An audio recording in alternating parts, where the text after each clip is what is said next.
আমি বলতে চাই এই পিলখানার হত্যাকাণ্ডটি ছিল পরিকল্পিত। আজকে পিয়ার সদস্যদের উপরে চাপিয়ে দেওয়া হচ্ছে, তার একটি নমুনা আমি বলে দিচ্ছি।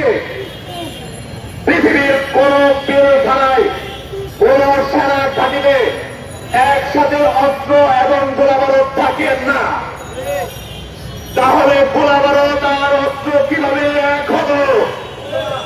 সেই সময়ে যারা সেনা কর্মকর্তা ছিল, যাদেরকে হত্যা করা হয়েছে, তাদের একজনও কেন আজকে বেঁচে নেই?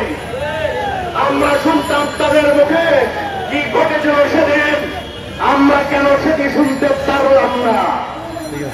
আমরা একটি বিষয় জানি, ওই সময়ে যারা সেখানে উপস্থিত ছিল, যারা এই হত্যাকাণ্ডটি ঘটিয়েছিল, তাদের শরীরে কাদা মাখা ছিল। আমি বলতে চাই, পিলখানার এমন কোন জায়গা আছে যেখানে কাদা ছিল? আমি আবার বলতে চাই, তাদের হাতে লাল কইটা ছিল, যেগুলো ভারতীয় রয়ের এজেন্টদের হাতে থাকে, ভারতীয় মানুষদের কাছে থাকে। সেই কইটা কিভাবে সেই বিজের সদস্য আর সেনা সদস্যের হাতে আসলো? আমি জানতে চাই, 5 ঘন্টা পর কেন হাসিনার তালাকোত্তরা সেখানে প্রবেশ করলো? সেনাবাহিনীর সদস্যরা সেখানে ঢুকতে চেয়েছিল, তাদেরকে কেন ঢুকতে দেওয়া হলো না? আমি বলতে চাই, তারা যদি আজকে ঢুকত, হয়তো একজন সেনা সদস্য বেঁচে ফিরত। তাদের কাছ থেকে আমরা জানতে পারতাম সেদিন কি ঘটেছিল।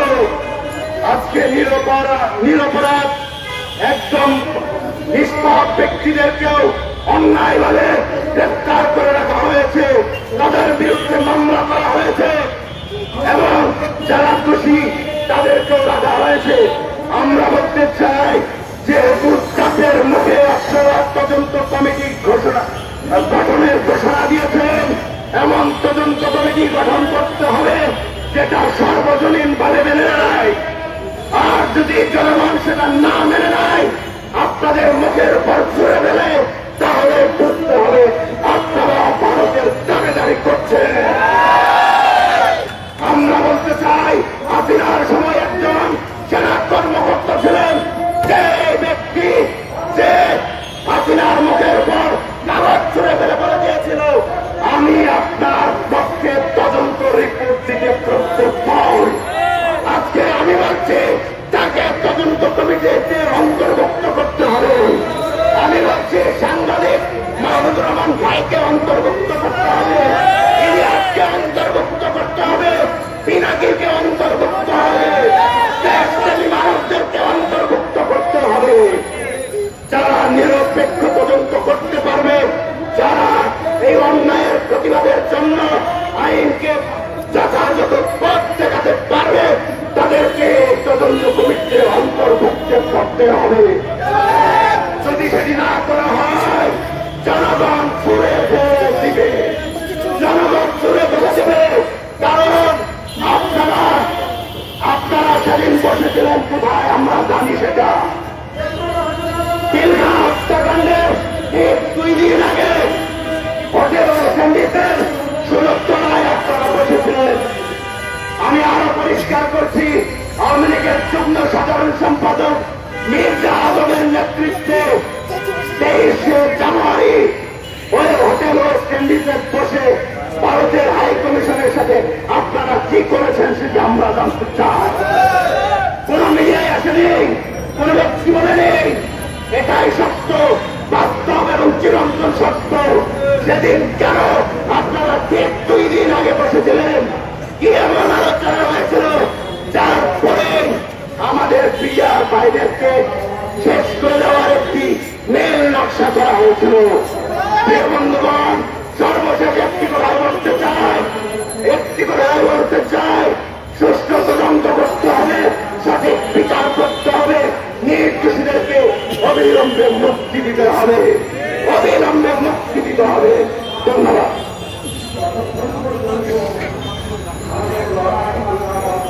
ধন্যবাদ ভাইকে এই পর্যায়ে বক্তব্য দেবেন রহমতুল্লাহ, সভাপতি বিজ্ঞান কল্যাণ পরিষদ।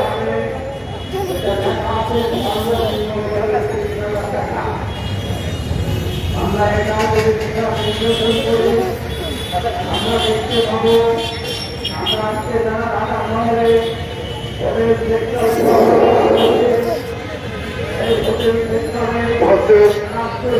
আমার প্রিয় সাংবাদিক ভাই এবং জনতা সমাজের আসসালামু আলাইকুম রহমতুল্লাহ। আজকে আমি এখানে উপস্থিত হয়েছি শুধুমাত্র 2009 সালের 25 ও 26 ফেব্রুয়ারি তৎকালীন সরকারের পরিকল্পিত হত্যাকাণ্ডের যে নির্লক্ষ্যকে আপনাদের সম্মুখে উন্মোচন করার জন্য। প্রিয় ভাইয়েরা, আপনারা শুনেছেন দিলগেরায় একটা হত্যাকাণ্ড হয়েছে। এই হত্যাকাণ্ড কে বা কারা ঘটিয়েছে আপনারা তা জানেন না। সেই হত্যাকাণ্ড আমাদের সত্যাগ্রহ অফিসার, 57 জন অফিসার এবং অন্যান্য শ্রমিক সহ সর্বমোট 70 জন শহীদ হয়েছেন। এই হত্যাকাণ্ডকে আড়ালে রাখার জন্য একটি কমিশন তৈরি করেছেন, যে কমিশনটা হচ্ছে খেলা, শুধু খেলা থেকে কমিশনটা গঠন করেছে, কিন্তু এটা আমরা কোনো সন্তোষ বাদে আমরা বড় উত্তর পাই নাই। এখন আজকে আপনাদের মুখে দাঁড়াতে স্যার আমরা এখানে স্বাধীন সমস্ত কমিশন গঠন করতেন, এত ভয় কিসের? কার জন্য আপনারা এটা আড়ালে রাখতে চাচ্ছেন? কার জন্য আপনারা কাদিগিরিতে আপনারা চলতে চাচ্ছেন? দয়া করে আপনারা হত্যাকারী যারা তাদেরকে সামলানো। আমরা চাই, আমরা দেশ এবং জনসংখ্যা চাই আজকে প্রকৃত হত্যাকাণ্ডের সাথে কারা জড়িত তাদেরকে আপনাদের সম্মুখে হাজির করা, জনগণের সম্মুখে হাজির করা এবং এই হত্যাকাণ্ডের সাথে যে সমস্ত জাগ্রতি ভাইয়েরা এখনো কারাগারে বন্দী হয়ে আছেন, প্রত্যেকটা কারাবন্দী মহিলা সদস্যকে নিরপরাধ হিসেবে মুক্তি দেওয়ার জন্য আমরা আহ্বান জানাচ্ছি। এর সাথে সাথে এই হত্যাকাণ্ডের সাথে যে সমস্ত শহীদ হয়েছেন সেনা কর্মকর্তা, প্রত্যেক সেনা কর্মকর্তার হত্যার বিচার আমরা সঠিক এবং পূর্ণ তদন্ত চাচ্ছি এবং এর জন্য আমরা সঠিক একটা স্বাধীন তদন্ত কমিশন গঠন চাচ্ছি। এই পর্যন্ত আমি আজকে আপনাদের শেষ করছি। আমরা বক্তব্য দীর্ঘত করবো, তবে একটা কথা বলবো, বিএনপি খেলার করে হত্যাকাণ্ড ঘটলেন তৎকালীন সরকার পরিকল্পিত সরকারের জন্য নিজেদের চিহ্নে একটা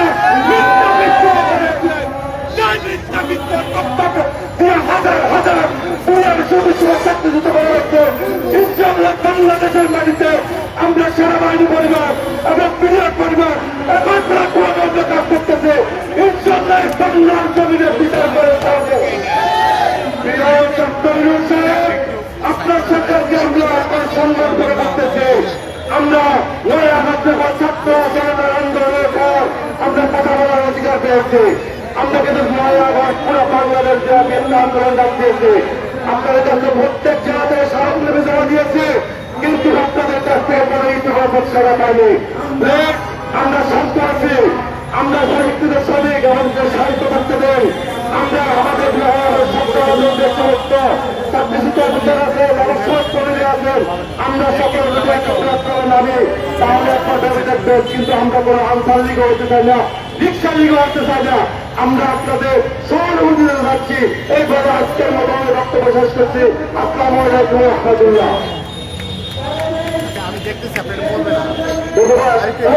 এই পর্যায়ে বক্তব্য রাখবে নায়ক রাজাই, সাংগঠনিক সম্পাদক, বিজয় কল্যাণ পরিষদ।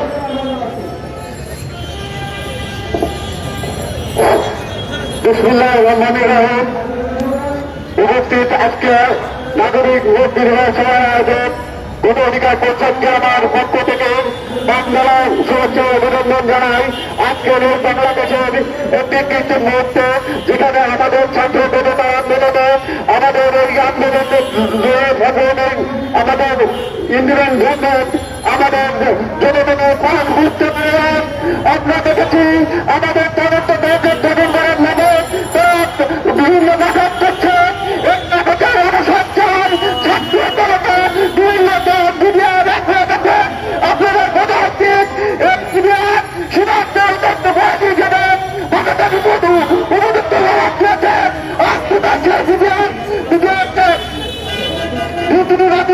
একটি ঘাটে বিবর্তিত করা হয়েছে।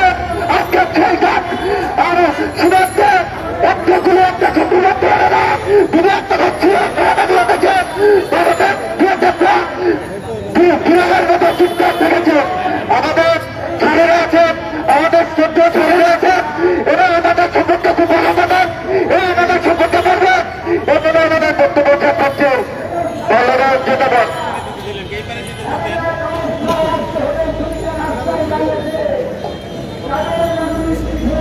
ধন্যবাদ। এই পর্যায়ে বক্তব্য রাখবেন রক্ষদান প্রধান দিয়াল বিডিআর সদস্য। মহান আল্লাহ পাকের দরবারে একবার শুকরিয়া আদায় করি আমরা যে এখানে একত্রিত হতে পেরেছি, আলহামদুলিল্লাহ।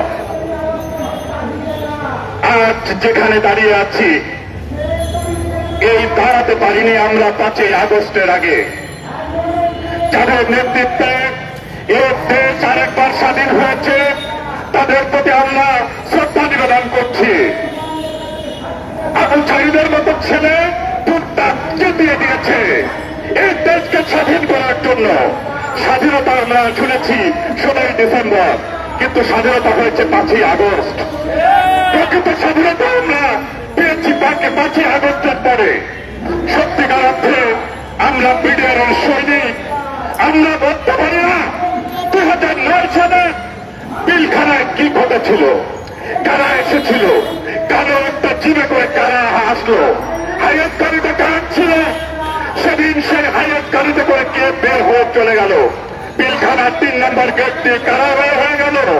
আমরা জাতি আজকে আমরা ঐক্যবদ্ধ হয়ে জানতে চাই। আমরা কি জানতে পারি না? আমাদের প্রশ্ন হচ্ছে আসিফ নজরুল সাহেব, আপনাকে এখানে বসিয়েছি আমরা, স্বরাষ্ট্র উপদেষ্টা মহোদয় আপনাকে আমরা এখানে বসিয়েছি, ছাত্র জনতা বসিয়েছে, এদেশের জনগণ বসিয়েছে আপনাকে। আপনাকে অন্য কেউ বসাই নেই। শেখ হাসিনা তাড়াতাড়ি করার জন্য আপনাকে এখানে বসানো হয় নাই, এখানে বসিয়েছে বাংলাদেশের জনগণের কথা বলার জন্য, এই পিলখানা হত্যার কথা বলার জন্য। পিলখানায় এত অফিসার দ্বিতীয় বিশ্বযুদ্ধের পরে এত অফিসার মনে হয় মারা যায়নি, যা সেদিন সংগঠিত হয়েছে 2009 সালের 25শে ফেব্রুয়ারিতে। আমার চৌখোশ, আমার 17 জন ছাড়া যেখানে হত্যা হয়েছে সেটা কার ইন্ধনে হয়েছে? আমরা আবার স্মরণ করে দিতে চাই, আমরা গুজরাটের কসাইকে স্মরণ করে দিতে চাই। এই দেশকে একটা দেশকে আপনারা 2 ভাগে বিভক্ত করে ফেলেছেন এবং এখানে সেনাবাহিনী এবং বিডিআরকে মুখোমুখি অবস্থান করেছেন। কেন? আপনাদের উদ্দেশ্য কি ছিল? 18,500 বিডিআর এখনো বাহিরে আছে। আপনাদের মনে রাখতে হবে তারা স্বশিক্ষিত। আপনারাই তাদেরকে প্রশিক্ষণ দিয়েছেন, প্রশিক্ষণ দিয়ে তাদেরকে আপনারা বাহিরে বের করে রেখেছেন। তারা কিন্তু এখনো শান্তশিষ্টভাবে অবস্থান করছে। আমরা আবারও জানতে চাই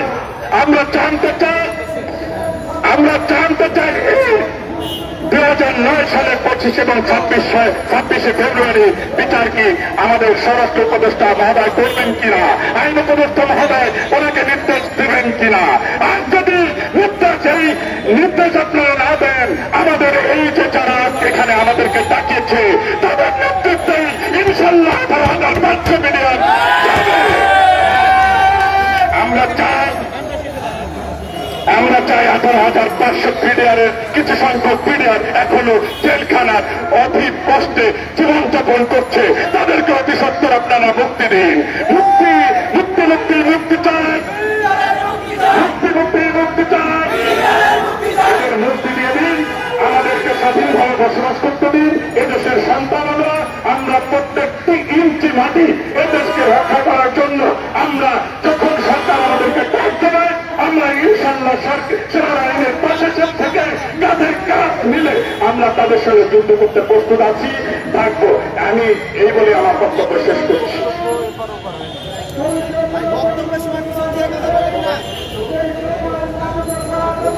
ধন্যবাদ। এই পর্যায়ে বক্তব্য রাখবেন ঢাকা মহানগর দক্ষিণের সংগ্রামী নেতা সুহাস আফ্রিদি।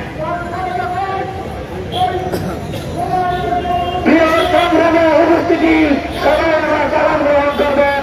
আসসালামু আলাইকুম। আমি কোন বড় বক্তব্য কিছু চাই না, বড় কথা বলতে চাই না। আমি শুধু পরিষদে দুইটি কথা বলতে চাই যে আজকে আমার বাংলাদেশকে একটি শক্তিশালী রাষ্ট্র হিসেবে গড়ে তুলতে যারা শান্তিতে সমরে সর্বদা প্রস্তুত থাকে ওনারা তারা হতন্ত্র প্রাণী তাদের বিচারের জন্য আমাদেরকে আজকে রাজপথে দাঁড়াতে হচ্ছে এর থেকে লজ্জা আর কিছু হতে পারে না। আমি আমাদের অন্তর্বর্তীকালীন সরকারের দিকে দৃষ্টি দিতে পারবো, আপনাদেরকে অনুরোধ করবো আপনারা আমাদের মিডিয়া জনদেরকে মুক্ত করে দিন। আপনারা প্রশাসনমূলক কোন সাত কমিটি গঠন যদি করে আমরা এক চুলো চার দেব না আপনাদের। ধন্যবাদ সবাইকে, আসসালামু আলাইকুম। ধন্যবাদ।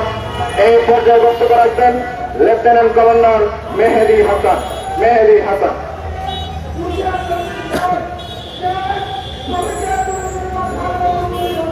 বিসমিল্লাহির রহমানির রহিম। উপস্থিত সাংবাদিকবৃন্দ এবং অন্যান্য নেতৃবৃন্দ সবাইকে আসসালামু আলাইকুম। আমি প্রথমে যে জিনিসটা বলতে চাই যে বিডিআর যে বিদ্রোহ যেটা বলা হয় সেটা আসলে বিদ্রোহ না, সেটা হচ্ছে বিডিআর হত্যাকাণ্ড।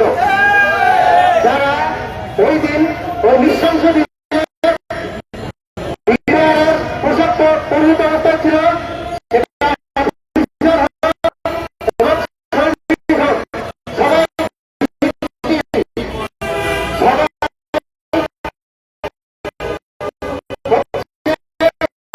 বাংলাদেশকে পরিণত করে প্রথম পদক্ষেপ ছিল এই বিডিআর হত্যাকাণ্ড থেকে। আমরা সবাই এই যে বিডিআর হত্যাকাণ্ড যেটা হয়েছে 57 জন অফিসার মারা গিয়েছে তাদের সবার বিচার আমরা চাই, এবং যারা এখনো নির্লজ্জ যে বিডিআর সদস্যবৃন্দ জেলে আটক রয়েছে তাদের আমরা মুক্তি চাই। আমি এইভাবে আমার বক্তব্য শেষ করছি। বাংলাদেশ জিন্দাবাদ। ধন্যবাদ। এই পর্যায়ে বক্তব্য রাখবেন গণ অধিকার পরিষদের আরেক অন্যতম নেতা শহীদুল হক মিন্টু। আসসালামু আলাইকুম। হত্যাকাণ্ড যেটা সেটাতে আসলে একটি পরিকল্পিত হত্যা ছিল, সেটি বারবার অবসরপ্রাপ্ত ক্যাপ্টেন সোহেল বিন রফিক বারবার বলে গিয়েছে, এবং উনি ওনার প্রথমবার যখন তদন্ত রিপোর্ট জমা দিয়েছিলেন তৎকালীন শেখ হাসিনা সেই রিপোর্টকে বলেছিলেন যে একটি ভুয়া রিপোর্ট। উনি দ্বিতীয়বারে যখন আবার একই প্রস্তাব দিয়েছিলেন, একই রিপোর্ট জমা দিয়েছিলেন, তখন তাকে 361 দিনের জন্য আয়নাঘরে নিয়ে গিয়েছিল। তো এইখান থেকে আমি বলতে চাই যে বিডিআরের হত্যাকাণ্ডের সুস্থ তদন্ত ও বিচারের দাবিতে আমরা ক্যাপ্টেন সোহেল, অবসরপ্রাপ্ত ডক্টর খান সোহেলকে আমরা সেই তদন্ত কমিটিতে দেখতে চাই, মোস্তাফিজুর রহমানকে সেই তদন্ত কমিটিতে দেখতে চাই। আমরা শুধু তদন্ত কমিটি দেখতে চাই না, সেই তদন্ত কমিটির মাধ্যমে কার্যকর বিচার কার্যকর হওয়া আমরা দেখতে চাই। ধন্যবাদ।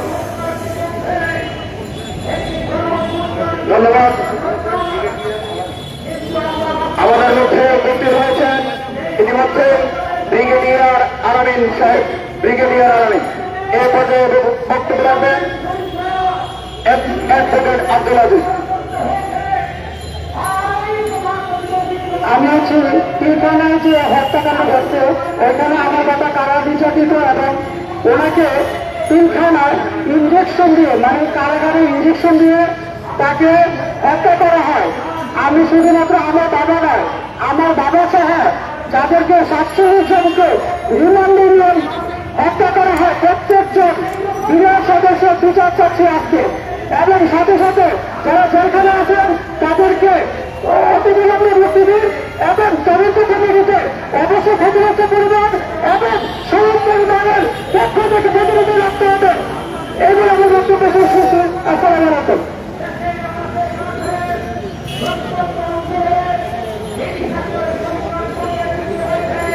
ধন্যবাদ।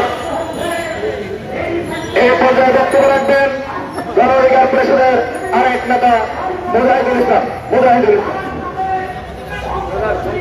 আসসালামু আলাইকুম।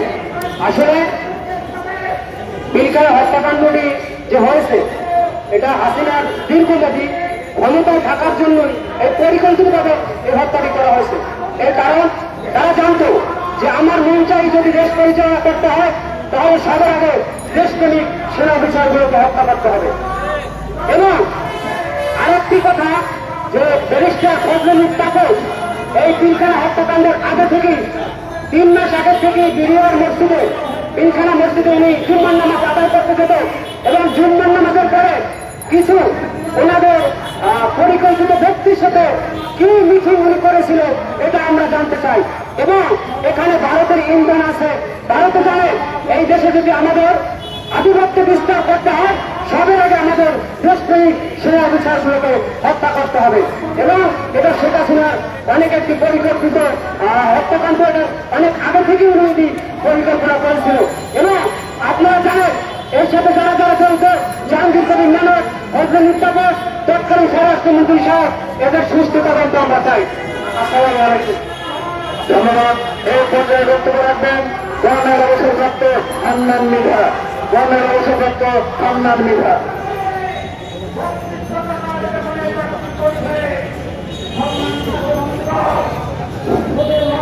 বিসমিল্লাহির রহমানির রহিম।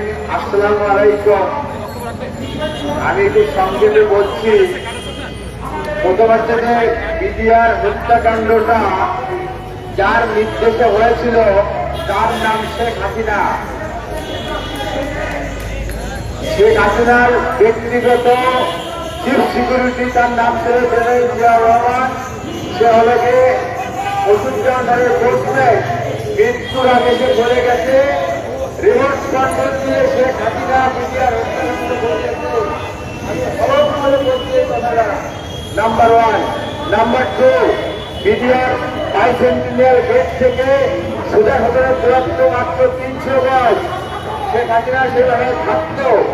2 দিন আগে সে কথা বলে করোনায়, কারণ প্ল্যান ছিল যে হত্যাকাণ্ড হবে, কিন্তু যদি কোনো কারণে বিডিআর ছেলেরা মিথ্যে করে তাহলে সেই খুঁজে রাখবে উঠে হতে নেই, তাই সে চলেছিল যমুনাতে।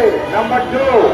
নাম্বার 3, মিস্টার মোদী ভারতের প্রধানমন্ত্রী সে গত পরশুদিন বলেছে 1971 মহান মুক্তিযুদ্ধ ভারত করে দিয়েছে। আমি সবাইকে সাক্ষী রেখে বলছি 71 সালে মোদী প্রধানমন্ত্রী ছিল না, সে ছিল একজন চা বিক্রেতা। তখনকার দিনের ইতিহাস পড়তে হলে আমাদেরকে আনতে হবে জওহরলাল নেহরুর মেয়ে শ্রীমতী ইন্দিরা গান্ধীকে। সে বলতে পারবে আর interest their interest coincide together.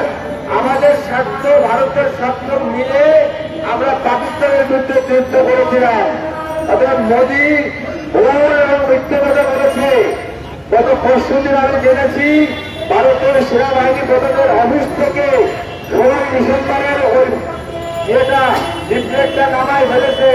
লোকে বলে কেন নামাইছে? কারণ একটা ওরা নতুন একটা ম্যাপ করেছে, যে ম্যাপে বাংলাদেশকে তারা সংযুক্ত করেছে। এটা আমরা গুরুত্ব দিতে চাচ্ছি না। ভারতের থেকে পররাষ্ট্র সচিব বাংলাদেশে এসেছিল, বাংলাদেশে এসেছিল পররাষ্ট্র সচিব দেখা করবে পররাষ্ট্র সচিবের সঙ্গে, একদম পরবর্তী বলবে চিফ অ্যাডভাইজারের সঙ্গে। He has no business to meet the chief of army staff. আমরা জানতে চাই ভারতের পররাষ্ট্র সচিব সেনা প্রধানের সাথে কি আলোচনা করতে হয়েছিল।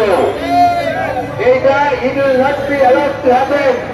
আর বিডিআর এর আজকে হোম সেক্রেটারি যিনি আছেন সে এখন দুদকে আসছে, but adviser general Jahangir sir আপনি এখানে নয়, বাট আপনার উদ্দেশ্যে আমি বলছি হয়তো অর্ডার অলরেডি হয়েছে, আমার পকেটে কাগজ আছে, অর্ডার হয়েছে, এটা আবার রিফর্ম হবে। এর ব্যতিক্রম হলে আমি বলছি স্যার আপনি পদত্যাগ করবেন আধা ঘন্টার ভিতরে। ব্যর্থতায় আপনি ওই আপনার ডিএসি যেতে পারবেন না। আমি করলে হান্নান মির্জা আপনার প্রতিহত করব।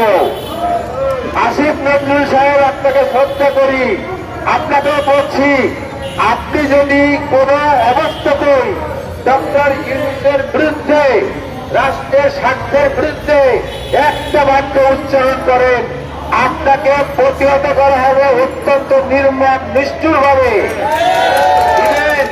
আমি জেনেছি অ্যাডভোকেট রেদওয়ানা হাসান, আপনাকে আমি শ্রদ্ধা করি, আপনার সাথে অনেকবার কথা বলেছি তৃতীয় মাত্রায়।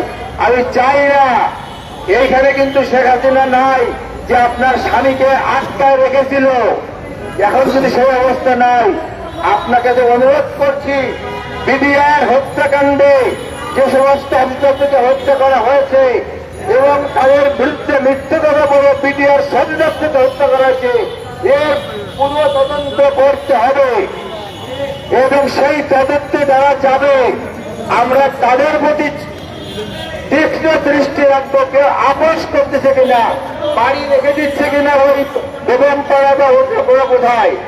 এটা কিন্তু হবে, টাকার খেলা হবে।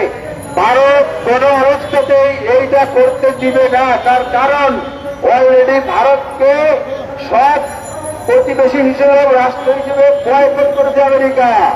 দুইটা কারণে আমেরিকা ভারতকে বয়কট করেছে, এইটাই হবে তার 3 নম্বর বয়কট, যার ফলে ভারত কোন অবস্থাতেই করতে দিবে না। বাট আমি আবার বলছি, 144 কোটি দেশের মানুষের নেতৃত্বে একজন চা বিক্রেতা আর 18 কোটি মানুষের নেতৃত্বে ডক্টর ইউনুসকে নোবেল লরিয়েট। আপনারা সবাই দেখছেন পৃথিবীতে কত লোক তাকে কিভাবে সম্মান করে, এক হাতে বিল ক্লিন্টন ধরে রাখছে আর এক হাতে জনগণকে সে বুঝিয়েছে। অতএব আপনারা সাংবাদিকদেরকে বলবো, আমার অনুরোধ, আপনারা তীক্ষ্ণ দৃষ্টিতে রাখবেন যাতে করে আর কেউ বেইমানি করতে না পারে। সময়ের স্বল্পতার জন্য অনেকক্ষণ কথা বলতে পারলাম না, বাট আমি বলে যাচ্ছি আপনাদের সঙ্গে আমরা আসি, কোন অবস্থাতেই এই বাংলার ভাগ্যাকাশে আর কোন বসতি বেগম আসতে পারবে না। আল্লাহ হাফেজ, বাংলাদেশ জিন্দাবাদ।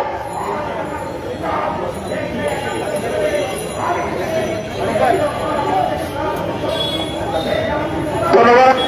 প্রত্যেক বক্তার প্রতি অনুরোধ থাকবে, আপনারা 2 মিনিটের বেশি সময় নেবেন না। এই পর্যায়ে বক্তব্য রাখবেন গণ অধিকার পরিষদের যুগ্ম সদস্য সচিব জনাব তারেক রহমান। জনাব তারেক রহমান।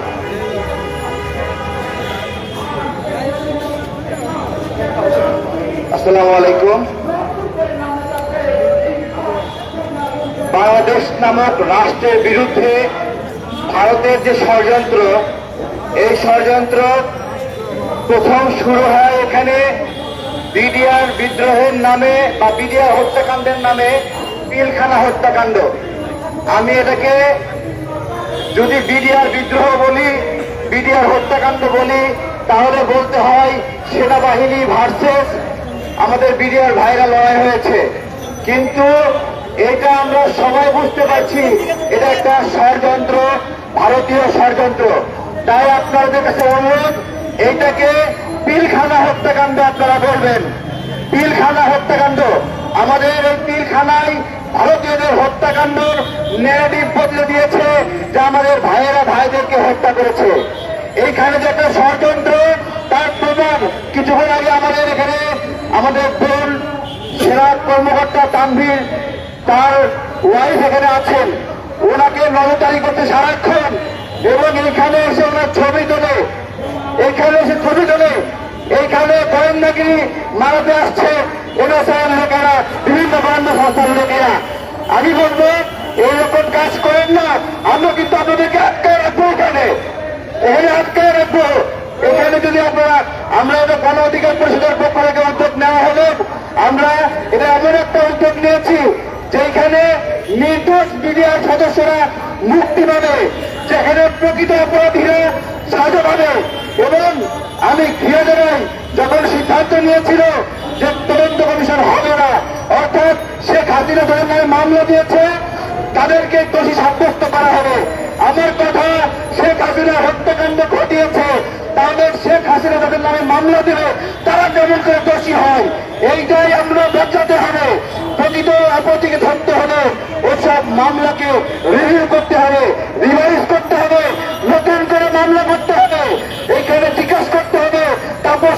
সম্পৃক্ততা আছে কিনা, জাহাঙ্গীর কবির নানকের সম্পৃক্ততা আছে কিনা, অথবা ওই দিন যে সকল সেনা অফিসার পিলখানার সামনে নীরব দর্শকের মতো দাঁড়িয়েছিল তাদেরকে জিজ্ঞাসা করতে হবে, তোমাদের শরীরে রক্ত ছিল না, দাঁড়িয়েছিল কেন, আমাদের ভাইদেরকে কেন বাঁচাইলে না, তাদেরকেও বিচারের আওতায় আনতে হবে। তাদেরকে কারা কারা আদেশ দিয়েছিল যে চুপ করে বসে থাকো, সেইটা খুঁজে বের করতে হবে, সেই দিন প্রকৃত বিচার হবে। ধন্যবাদ জানাই আমাকে কথা বলার সুযোগ করে দেওয়ার জন্য। আরো আলোচনা রাখবো, তানভীর ভাই ওয়াইফ আলোচনা রাখবে, অন্যান্য বিডিআর সদস্য বক্তব্য রাখবে, আমাদের সেনা অফিসাররা বক্তব্য রাখবেন। আমি চাই বাংলাদেশের সেনা অফিসার, বিডিআর সদস্য সবাই মিলে ঐক্যবদ্ধ হবে এই যে ষড়যন্ত্র, এটাকে মোকাবেলা করতে হবে। এবং আমাদের বিডিআররা ছিল সাহসী বিডিআর, যারা প্রতি সন্ধ্যায় বিএসএফ কে চ্যালেঞ্জ করত, আমরা সেই বিডিআর আবার ফেরত চাই। আমার বক্তব্য শেষ করছি, ধন্যবাদ।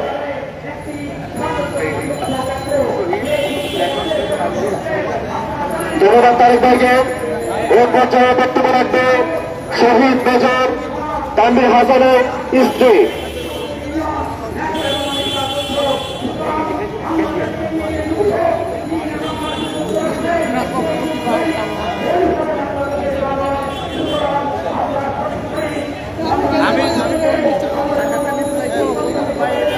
আসসালামু আলাইকুম, আমি তাসনুভা মাহা, আমার স্বামী শহীদ মেজর তানভীর হাসান।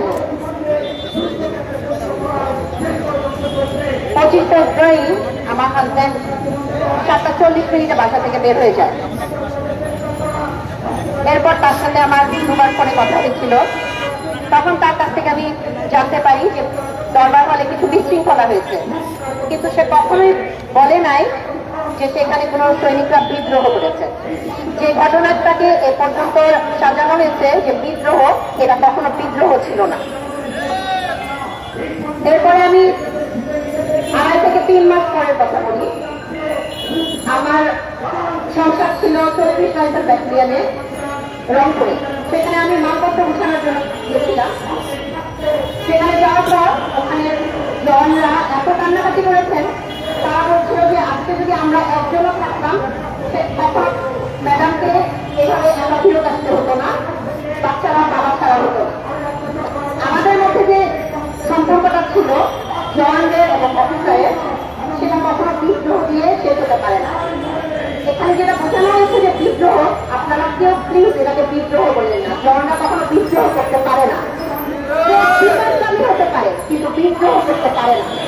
হাসিনা সরকার সামরিক বিষয়ক উপদেষ্টা, তার সাজানো সামরিক বিষয়ক উপদেষ্টা শেখ রেহানা বেগম, মেজর জেনারেল তারেক সিদ্দিকী, তাদের সাজানো এটা ঘটনা ছিল, পরিকল্পিত একটা হত্যাকাণ্ড ছিল, সিরিয়া বিদ্রোহ, কিন্তু এটা পিলখানা হত্যাকাণ্ড। তারা জওয়ানদের উপরে দোষ দিয়ে এটাকে এভাবে সাজিয়েছিল। তারপরে আসি, আমি যখন পিলখানায় ছিলাম আমাকে রুম থেকে ধরে নিয়ে যায়। আমি যে রুমটার মধ্যে ছিলাম সেটা ছিল সায়ানির নামে 3 রুমের একটা বাসা। আমার রুমে 3 জন হিন্দি ভাষী লোক প্রবেশ করে। 9 থেকে 12 জন লোক আমার রুমে প্রবেশ করেছিল, আমাকে রুম থেকে বের করে নিয়ে গিয়েছিল। বের করে নেওয়ার পর আমি খেয়াল করেছি 3 জন লোক হিন্দি ভাষায় কথা বলছিল। আর পিলখানাতে 3 বছরের মতো আমার হাজবেন্ড, বিডিআরে 3 বছর আমার হাজবেন্ড পোস্টিং ছিল। আমি কোনোদিন কোনো সৈনিকের মুখে হিন্দিতে কথা শুনিনি, কিন্তু এখানে বলা হয়েছে তারা হিন্দি ভাষায় কথা বলছিল। আর আমার ফোন থেকে আমার বাচ্চাদের কেড়ে নেয়, কেড়ে নেওয়ার পর তাদের ড্রেস খুলে চেক করে, তারা ছেলে না মেয়ে। তারা তখন 2.5 বছর আর 9.5 মাস বয়সী ছিল। চেক করে তাদেরকে বলে যে পাকিস্তানি বাচ্চা একটাকে বাঁচিয়ে রাখবো না। বিডিআর সদস্য কি কখনো বলবে পাকিস্তানি বাচ্চা একটা বাঁচিয়ে রাখবো না? নাকি আমার হাজবেন্ড পাকিস্তানি ছিল, আমি পাকিস্তানি ছিলাম, আমরা কি বাংলাদেশি না? আমরা বাংলাদেশে জন্ম নিয়েছি না? আমার বাবা মা, তানভীরের বাবা মা কি বাংলাদেশি না? তাহলে কেন বলা হচ্ছে যে পাকিস্তানি বাচ্চা বাঁচিয়ে রাখবো না? এই কথাগুলো কার সাজানো, কার কথা? এগুলো কি অন্য দেশ থেকে বলা না? যারা হিন্দি কথা বলছিল তারা কেন বলছিল এই কথাগুলো? আমি 3 মার্চ 2009 সালে তারেক সিদ্দিকীর নিচে শাহিদ সিদ্দিকীকে বলেছিলাম। ওনাকে বলার পর উনি তখন আমাকে বলেছে এই কথা কোনোভাবে কোনো মিডিয়া কোনো জায়গায় বলা যাবে না। আমি কখনোই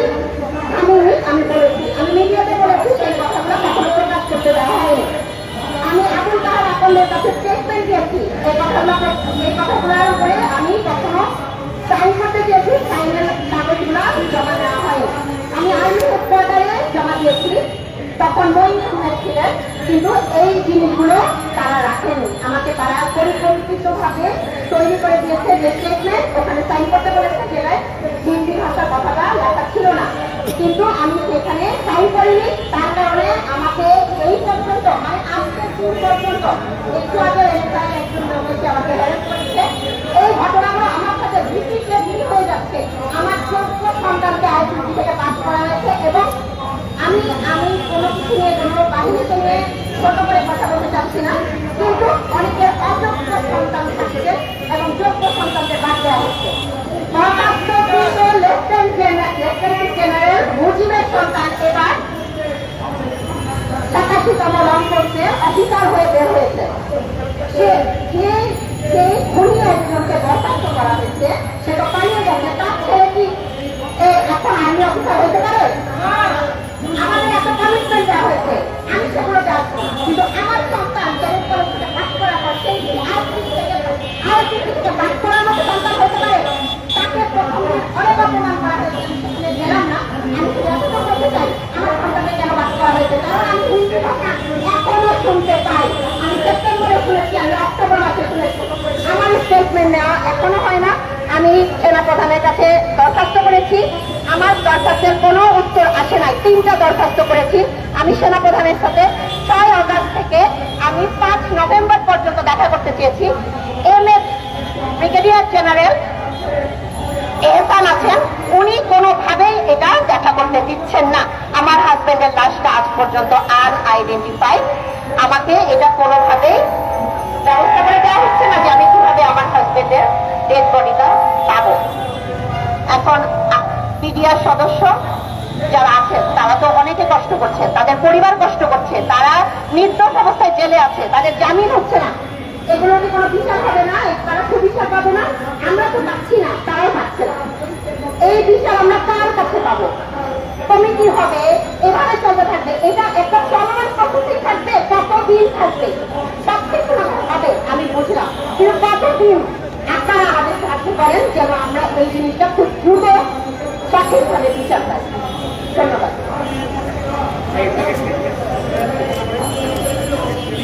ধন্যবাদ। এই পর্যায়ে বক্তব্য রাখবেন গণ অধিকার পরিষদের অন্যতম নেতা মেজর আব্দুর রব।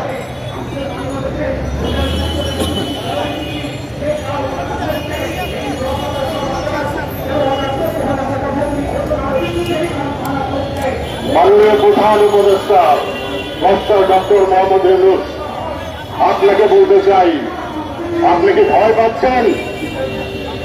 আপনার উপদেষ্টা মন্ডলীর সকল উপদেষ্টাদেরকে আমি বলতে চাই, আপনারা কি ভয় পাচ্ছেন? আমি সকল বাহিনী প্রধান সহ ডিজিএফআই ডিজি এবং এনএসআই ডিজি সহ সকল যারা যারা দায়িত্বপ্রাপ্ত আছেন তাদেরকে আমি বলতে চাই, আপনারা কি ভয় পাচ্ছেন? আপনারা কি বাংলাদেশের আপামর জনসাধারণের এই যে আত্মত্যাগ, হাজার হাজার মানুষের রক্তের বিনিময়ে আপনারা যে বসে আছেন বিভিন্ন জায়গায়, আপনারা যদি যথাযথভাবে সঠিক কাজ করতে না পারেন, আপনারা কিন্তু ইতিহাসের হত্যা করে নিক্ষিপ্ত হবেন। দয়া করে আমি আপনাদেরকে বলতে চাই, আপনারা যথাযথ কাজ করুন। আজকে বাংলাদেশের মানুষ আব্দুল কাহার আতঙ্কের তৈরি সাজানো সেই তদন্ত বিশ্বাস করে না। নতুন করে তদন্ত করতেই হবে, আদারওয়াইজ আমাদের গরম প্রমোশন হবে না। আমি ফেরত দাবি জানাচ্ছি পেরিয়ার হত্যাকাণ্ডের জন্য, এইখানে হত্যাকাণ্ডের জন্য পুনঃতদন্ত হোক এবং দোষীরা শাস্তি পান, সাম্য এবং সেই সাথে ন্যায় প্রতিষ্ঠা পান, এই কামনা করছি। ধন্যবাদ। ধন্যবাদ। প্রিয় বন্ধুগণ, প্রোগ্রাম শেষে আমাদের একটি গণ মিছিল হবে, আপনারা সকলে অংশগ্রহণ করবেন। এই পর্যায়ে বক্তব্য রাখবেন গণ অধিকার পরিষদের সংগ্রামী সদস্য সচিব জনাব ফারুক হাসান।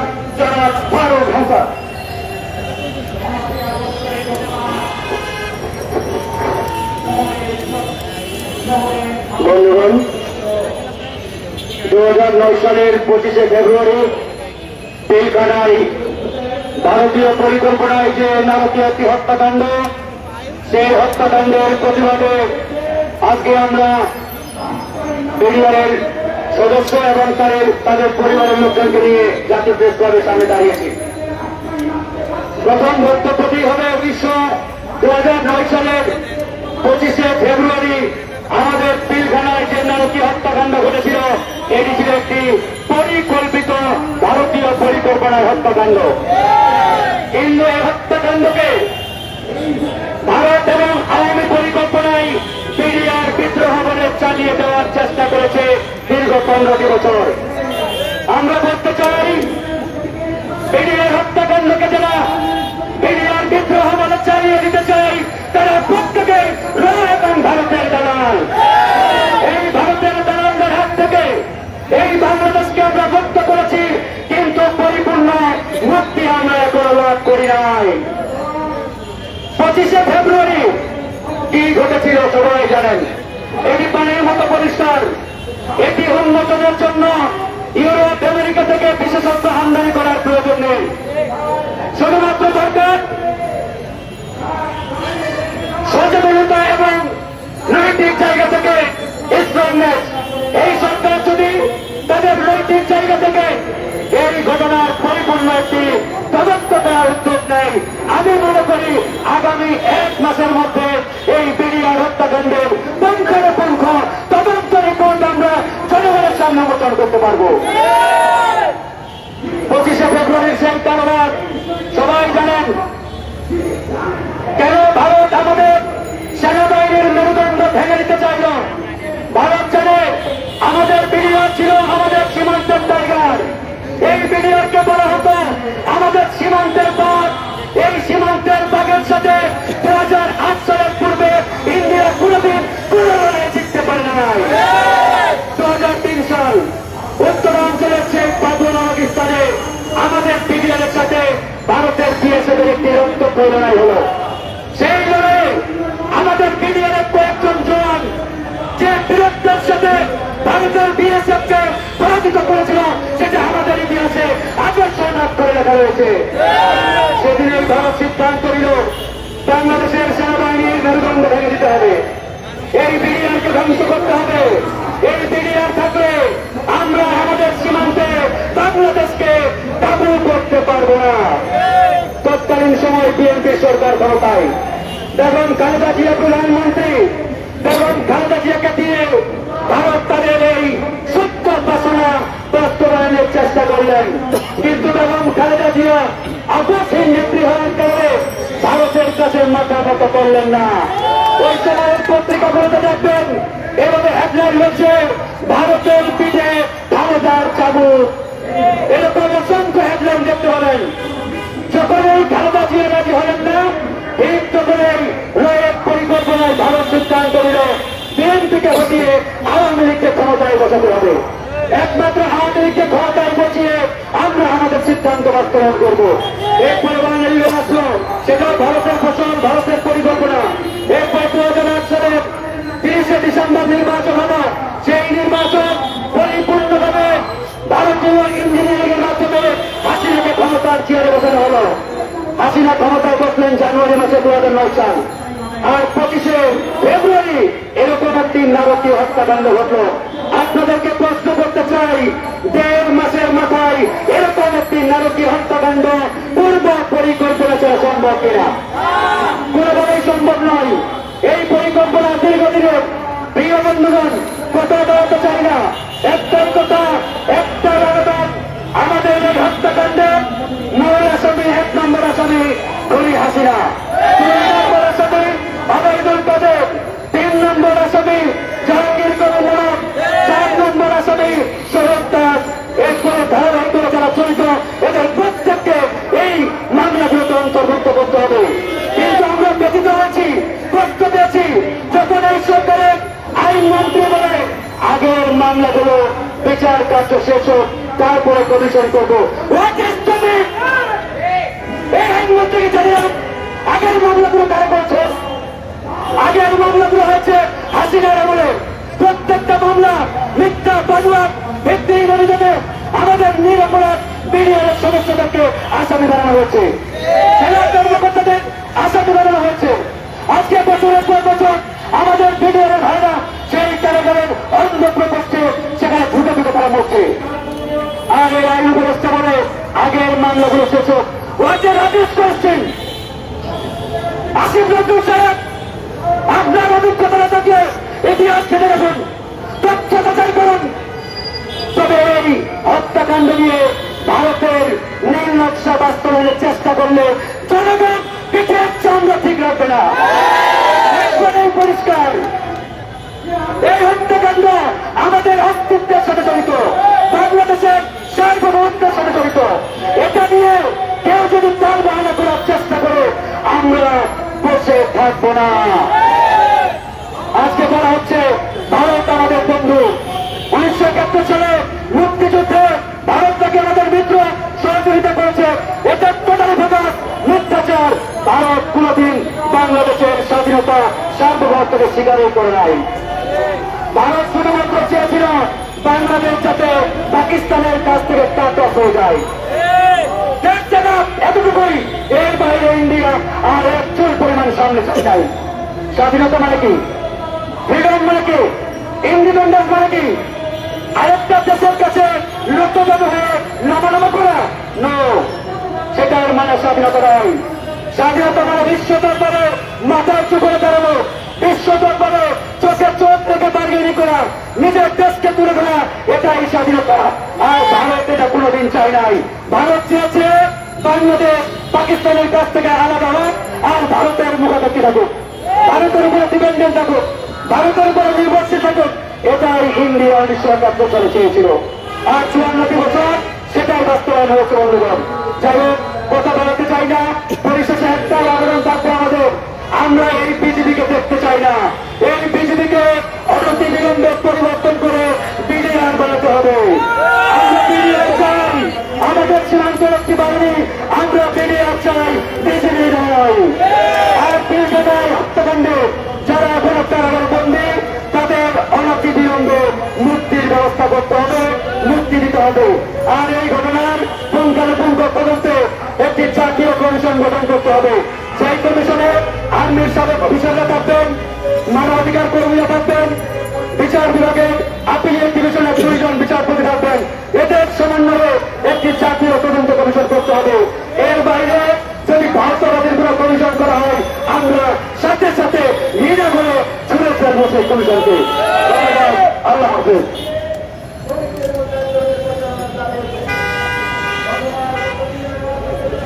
ধন্যবাদ ভারত হাসান ভাইকে। এই পর্যায়ে শুভেচ্ছা বক্তব্য রাখবেন সাংবাদিক ও রাজনৈতিক বিশ্লেষক টিপু রায়।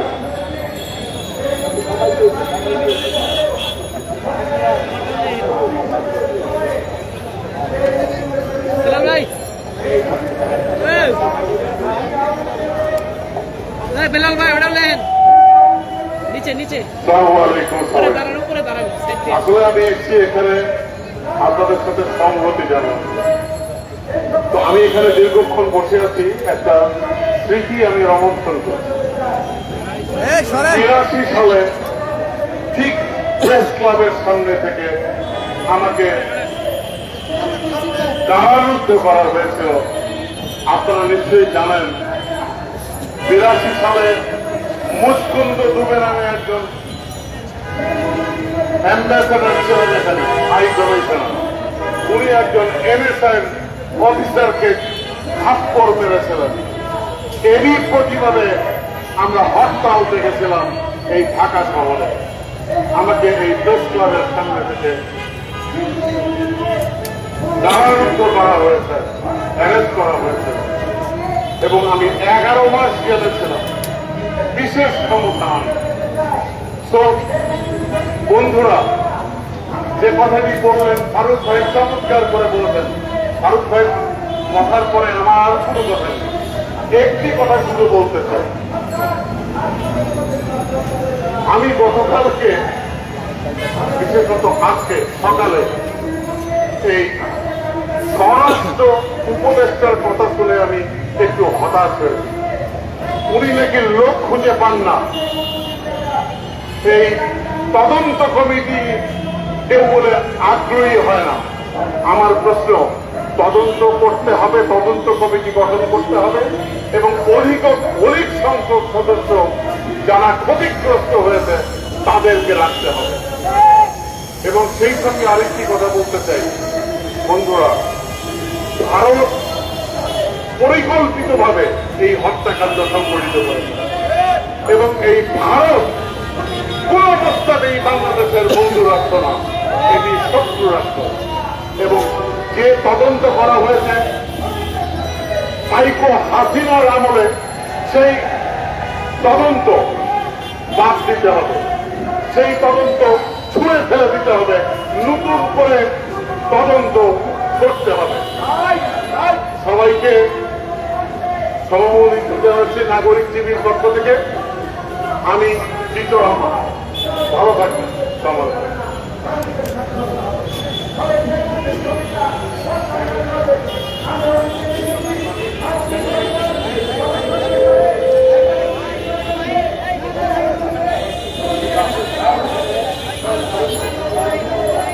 এই মুহূর্তে বক্তব্য রাখবে খান সাহেব আমান।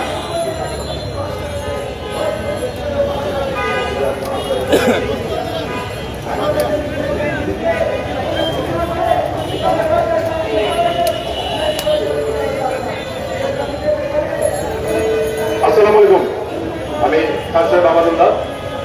এখন পর্যন্ত আমরা অনেক বক্তৃতা শুনছি, তো এই বক্তৃতা শোনার কথা থেকে আমি আপনাদেরকে একটা প্রশ্ন করতে চাই যে 2009 সালে বিডিআর যে হত্যাকাণ্ড হলো, এই হত্যাকাণ্ডের মূল আপনারা কি করে মনে করেন? আমি উত্তরটা দিয়ে দিই।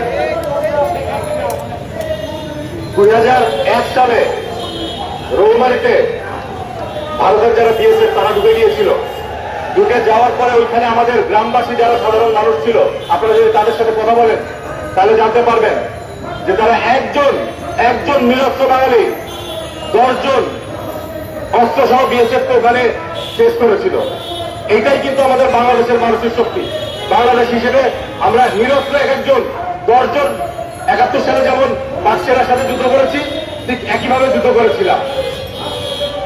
আর এই 2001 সালে ক্ষমতায় কারা ছিল জানেন? বিএনপি সরকার ছিল। তখন এই 2001 সালে যে ইনসিডেন্টটা হয়েছিল, এই ইনসিডেন্টটার ঘটনার পরিপূর্ণ প্রতিশোধ গ্রহণের জন্য ভারত 2009 সালে এটা করে। 2009 সালে যখন বিডিআর হত্যাকাণ্ড হয়, বিডিআর হত্যাকাণ্ড দিয়ে তারা নাড়িয়ে দিয়েছিল আমাদের জাতিসত্তাকে। একটা জাতি যখন একটা জায়গায় দাঁড়া থাকে তখন তাদের একটা আত্মমর্যাদা থাকে। তারা সবসময় বলে যে না, আমরা বাংলাদেশি, এইটাই আমাদের শক্তি। 2009 সালে যখন ওনারা এই হত্যাকাণ্ড করেছিল, এই হত্যাকাণ্ডের মাধ্যমে 2টা মেসেজ দিয়েছিল। এই 2টা মেসেজ বাংলাদেশি মানুষ যারা ছিলেন তাদেরকে মানসিকভাবে পিছিয়ে দিয়েছিলেন। প্রথম মেসেজ, ওইখানে যখন অফিসারদেরকে হত্যা করা হয়েছিল তখন সেনাবাহিনী বা সশস্ত্র বাহিনীর অন্য অফিসাররা সামনে এগিয়ে আসতে পারে নাই। এর মানে কি? এর মানে পরবর্তীতে যখন সশস্ত্র বাহিনীর অন্য অফিসাররা যুদ্ধক্ষেত্রে থাকবেন, তাদের মানসিকভাবে বিশ্বাসটা এরকম থাকবে যে আমি যদি যুদ্ধে বিশ্বাস করি, আমি যদি যুদ্ধে মানুষের জন্য কাজ করতে যাই, আমার যদি মারা যাইতে হয় তাহলে আমার পাশে এবং আমার পরিবারের পাশে কেউ দাঁড়ানো থাকবে না। আর এর পরবর্তীতে যেই বিডিআররা 2001 সালে ভারতীয় বাহিনীকে হারিয়ে দিয়েছিল, তাদের মধ্যে থেকে এক বিশেষ সংখ্যক মানুষকে হত্যা মামলা এবং বিস্ফোরক মামলায় জেলে ভরা হয়েছিল। যদি তাদের বিচার বিডিআর আইনে হয়তো তাহলে 8 বছর সাজা পাইত, অথচ এখন প্রায় 15 থেকে 17 বছর হয়ে গিয়েছে। এখানে বিডিআর সদস্যদের অনেকেই আছেন যে যাদের পরিবার পরবর্তীতে ভালো কোনো জায়গায় ইভেন বিডিআর ভিতরে চাকরি করতে পারে নাই, ক্যাডেট কলেজ এবং অন্যান্য শিক্ষা প্রতিষ্ঠানে পড়তে পারে নাই এবং অনেকে ভিতরে মারা গেছেন। তার মানে তাদেরকে একটা মেসেজ দিয়ে দেওয়া, তোমরা যদি দেশের জন্য কাজ করো তাহলে পরবর্তীতে তোমাদেরকে এরকম জেলে পুড়িয়ে রাখা হবে। আর জেলে পুড়িয়ে রাখার পাশাপাশি সাধারণ বাংলাদেশি মানুষ, ফেরানি, স্বর্ণদাস, তাদেরকে বিডিআর তারা ঝুলিয়ে রাখা হবে। কাজেই আমরা চাই এই 57 জন সহ যারা অন্যরা শহীদ হয়েছিলেন তাদের বিচার, এবং যারা বর্তমানে জেলে আছেন বিনা বিচারে যারা আটক রয়েছেন তাদের জন্য আশু শুভমুক্তি এবং তাদের বিচারের ব্যবস্থা করা। আর এর পাশাপাশি যারা এই সময়টাতে চাকরি হারিয়েছিলেন তারা একটা সুষ্ঠু তদন্তের ভিতর দিয়ে আসতে হবে। একই সাথে আমাদের দেশের বিরুদ্ধে যত ধরনের চুক্তি আমাদের অজানা রয়েছে এই সমস্ত চুক্তি প্রকাশ্যে আসতে হবে। ধন্যবাদ সবাইকে। আমাদের এখানে ইমরান গাজী উপস্থিত আছেন আমাদের সেনাবাহিনীর, উনি একটু বক্তব্য রাখবেন ইনশাআল্লাহ।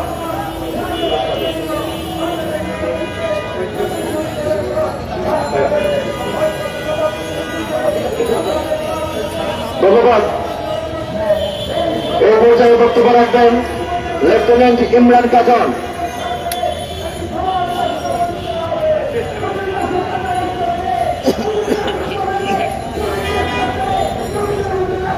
बिस्मिल्लाहिर्रहमानिर्रहीम। रब्बि इश्रह ली सदरी व यस्सिर ली अमरी वहलुल उक़दतम मिन लिसानी यफ़क़हू क़ौली। উপস্থিত বিডিআর শহীদ পরিবার, বিডিআর ক্ষতিগ্রস্ত সদস্য, আমার সংবাদকর্মী ভাই বোনেরা এবং সুধীবৃন্দ, আসসালামু আলাইকুম। বলার ভাষা হয়ে গেছে যেটা আজকে কনফারেন্সের মূল উপজীব্য, বিডিআর হত্যাকাণ্ডের সুষ্ঠু তদন্ত এবং বিচার। এই 15 বছর পরে এখনো আমার ভাইদেরকে মেরে ফেলার তদন্ত নিয়ে ধারায় পাড়ায় হয়। তার ধারা ছিল, আমি বাংলাদেশ সেনাবাহিনীর একজন প্রাক্তন কর্মকর্তা। 2013 সালে প্রতিবাদী কণ্ঠস্বরের জন্য হাসিনার ফ্যাসিস্ট রেজিম আমাকে ইউনিফর্ম খুলতে বাধ্য করে। পরবর্তীতে বিভিন্ন রকম মামলায় জর্জরিত করে খুন করার প্রচেষ্টা চালায়। কুল্লু নাফসিন যায়কাতুল মাউত, সকল প্রাণীর মৃত্যু স্বাদ গ্রহণ করিবে। হায়াত আছে এই জন্য বেঁচে আছি, কাজ দুনিয়ায় পুরো হয়নি এই জন্য বেঁচে আছি। আজকে যে স্বাধীন সময় দাঁড়িয়ে আমরা কথা বলছি, ওই স্বাধীন সময়টা, এই জাগরণটা এত সহজে আসে নাই। বিডিআর হত্যাকাণ্ডের বিচারের পাশাপাশি আমি একটা গুরুত্বপূর্ণ ইস্যুর দিকে আপনাদের সবার মাধ্যমে মনোযোগ আকর্ষণ করতে চাই। আমাদের যেসব ভাইয়েরা, বোনেরা, সন্তানেরা গলে কবরে শুয়ে আছে, যাদের পিতামাতা জানতে পারে যাদের ছেলে মেয়েরা কোথায় আছে, ওদেরকে কি রাষ্ট্র খুঁজে বের করবে, নাকি আমরা সাধারণ দাম কোথাও নিয়ে খুঁজে বের করে রাষ্ট্রকে দেখাতে হবে? বিডিআর হত্যাকাণ্ডের বিচার অবশ্যই হতে হবে।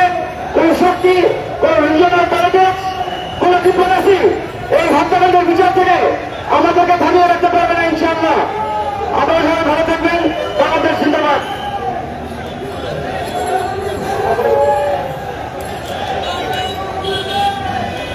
এই পর্যায়ে সভাপতি বক্তব্য নিয়ে আসবেন গণঅধিকার পরিষদের সংগ্রামী আহ্বায়ক লেফটেন্যান্ট কর্নেল মিয়া মশিউজ্জামান স্যার।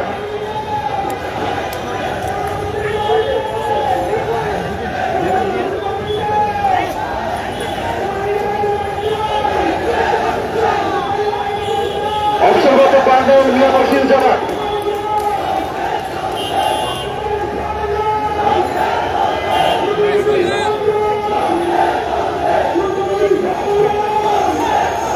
বিসমিল্লাহিররহমানিররহিম।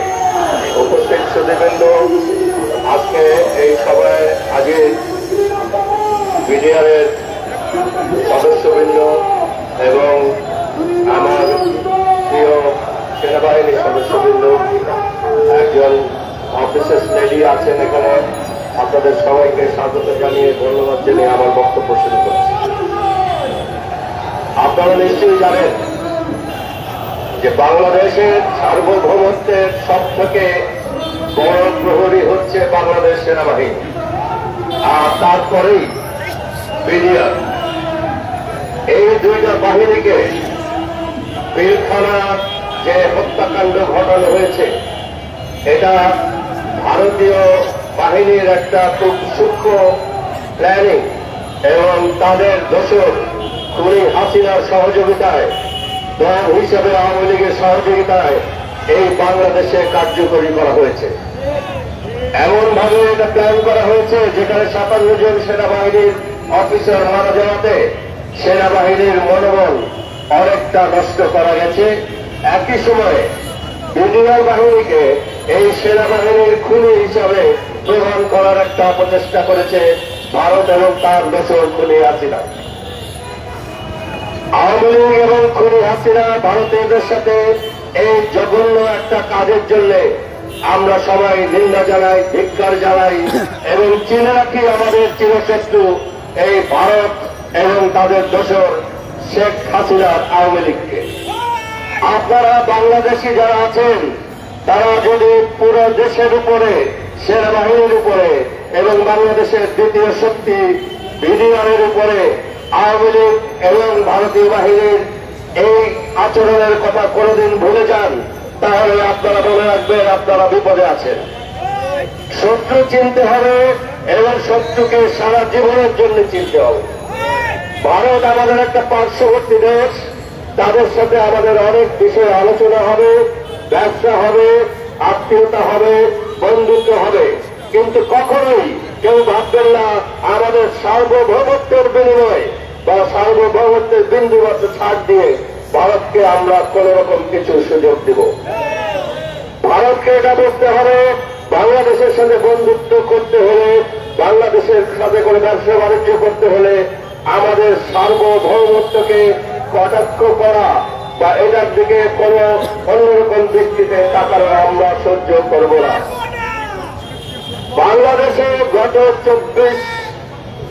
24 সালে, চলতি 24 সালের জুলাই এবং আগস্টের 5 তারিখ পর্যন্ত মাত্র 16 দিনে 2000 ছাত্র জনতা এই সার্বভৌমত্বকে রক্ষা করার জন্য জীবন দিয়েছে।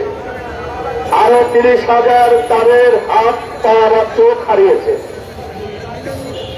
শুধুমাত্র বাঙালি জাতি পারে এরকম একটা অবদান রাখছে তাদের স্বাধীনতাকে এবং সার্বভৌমত্ব রক্ষা করার জন্য। ভারতের দৃষ্টি আকর্ষণ করে বলছি, আপনারা যদি মনে করেন আপনারা বিরাট একটা দেশ, অনেক সমরাস্ত্র আছে আপনাদের, কিন্তু আপনাদের যা নেই তা হল 16 দিনে 2000 ভারতীয় কোথাও জীবন দিয়ে কখনো দেখাতে পারবেন না যে আপনারা আপনাদের দেশকে প্রতিরক্ষা করতে যোগ্যতা রাখেন। আমরা বারে বারে প্রমাণ দিয়েছি, আমরা 71 সালে স্বাধীনতা যুদ্ধের সময় 30 লক্ষ প্রাণ দিয়ে প্রমাণ দিয়েছি আমরা স্বাধীনতা অর্জন করতে জানি। আমরা 24 সালে মাত্র 16 দিনে 2000 ছাত্র জনতা প্রাণ দিয়ে প্রদান করেছি আমরা সেই স্বাধীনতা রক্ষা করতেও জানি। আপনারা যদি একটা জীবন মরণ যুদ্ধে আমাদের সাথে কোনদিন লিপ্ত হতে চান, তাহলে শুধু মনে রাখবেন আমরা 71 স্বাধীনতার জন্য আমাদের জান দিয়ে থাকি। বাঙালি কখনো হার মেনে নেয় না এবং আমরাও নিব না। আমাদের উপদেষ্টা পরিষদের ব্যাপারে নানা রকম কথা শোনা যায় কারো কারণা করে। আমি সেরকম কোন নাম নেব না বা বিস্তারিত কিছু বলবো না। আমি ভারতীয়দের যেমন মনে করিয়ে দিলাম যে বাঙালি 16 দিনে 2000 প্রাণ দিয়ে এই 24 সালে প্রমাণ করেছে তারা বিশ্বাসঘাতকদের সাথে কি করতে পারে। আমাদের উপদেষ্টা পরিষদে যদি এরকম কেউ থাকেন, ওরা কোনো চিন্তা করবেন না যে আপনাদের বাঙালি ভুলে যাবে। আপনারা কেউ যদি বিশ্বাসঘাতকতা করেন এই জাতির সাথে এবং তাকে যদি বাঙালি আবার প্রাণ দেওয়ার ক্ষেত্রে প্রস্তুত হয়, তাহলে সেক্ষেত্রে প্রাণের বিনিময়ে প্রাণ নিয়ে বাঙালি তারপরে এটা বুঝে নেবে। আপনারা যারা ভিন্ন রকম কোন চিন্তারা বাইরে ঘুরছেন, তাদের জন্য আমার সতর্কবাণী, আপনারা জীবন নিয়ে খেলছেন, জীবন নিয়ে খেলবেন না। সে জীবন আপনারই হোক বা আমারই হোক। আমরা চাই না রক্তপাত, আমরা শান্তি চাই, আমরা সুস্থ একটা সমাজ ব্যবস্থা চাই, আমরা সুস্থ একটা রাষ্ট্রীয় ব্যবস্থা চাই, কিন্তু সেটা কখনোই আমাদের স্বাধীনতা এবং সার্বভৌমত্বের বিনিময় নয়। পিলখানা হত্যাকাণ্ডের ব্যাপারে আমরা আমাদের দাবি পেশ করেছি। যত দ্রুত সম্ভব তদন্ত কমিশন করতে হবে। মাননীয় উপদেষ্টা 5টি ওয়ার্কিং দিবসের মধ্যে এটা করতে চেয়েছেন। আমরা দেখবো আপনারা কি করেন। বিজেপির নাম পরিবর্তন করে বিডিআর নামকরণ করতে হবে, তাহলে এই বিডিআর নামের সাথে জড়িয়ে আছে আমাদের দেশের একটা গৌরবময় বাহিনী, প্রায় 250 বছরের ইতিহাস। এই ইতিহাস মুছে ফেলা যাবে না, এই ইতিহাস মুছে ফেলা আমরা মেনে নেব না। ভবিষ্যতে বাংলাদেশে কোন রকম যদি আবার এই ধরনের ঘটনা ঘটে, এবার জনগণ কিন্তু রুখে দাঁড়াবে তাদের বিরুদ্ধে। আপনাদের সবাইকে ধন্যবাদ জানিয়ে শেষ করছি।